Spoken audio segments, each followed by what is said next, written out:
Քրիստինե Վարդանյան։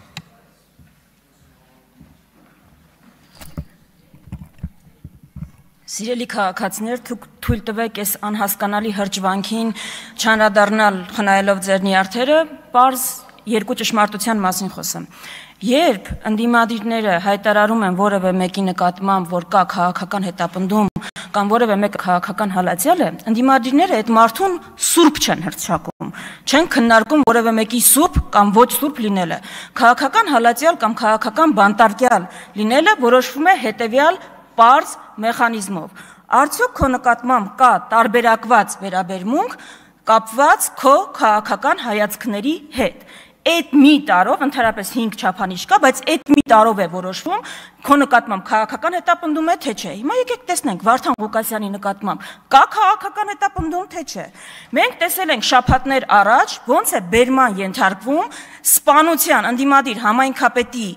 սպանության մեջ կասկածվողը, տեսել եք այդ ակուրատնի սիրուն բերման ենթարկելու կադրերը, ու տեսել եք Գյումրու համայնքապետը կոտրելու, համայնքապետանի շենքի դռները կոտրելու կադրերը։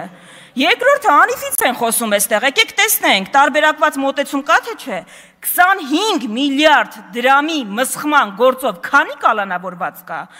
Վահագն Ալեքսանյան, քանի կալանավորված կա, 0, դուք մեղադրանք եք առաջադրել մարդուն ձեր իրավական համակարգը, երբ որ երկրից դուրս է եկել, այ էդ է տարբերակված մոտեցումը, ու ընդհանրապես այս կոռուպցիայի դեմ պայքարի շրջանակներում, հələ մի հատ կասեք, մի ընդհատեք, հանգիստ նստեք, ոնց է այնպես ստացվում Ռուբեն Ռուբինյան, ընդդիմադիր համայնքապետ կա, որ ընտրվել է չեք հետապնդել։ Ընդդիմադիր համայնքապետ կա, բանը Գյումրու համայնքապետը կաշառակեր է, Վանաձորինը ընտրվելուց հետո պարզվեց հանցագործա, Գորիսինը ինչ էր, Սիսյանինը ինչ էր, Կապանինը ինչ է, Բերթինը ինչ էր։ Դուք ուղղակի ժողովրդի քվեի հետ չեք հաշտվում, ուրիշ խնդիր չկա, եւ այդ դատական համակարգի մասին, որ խոսում եք, ավարտում եմ հիմա հանգիստ, դատական համակարգի մասին, այդ հարգանքի, Արտուր Հովհաննիսյան, Տիկնոջ խոսափողը։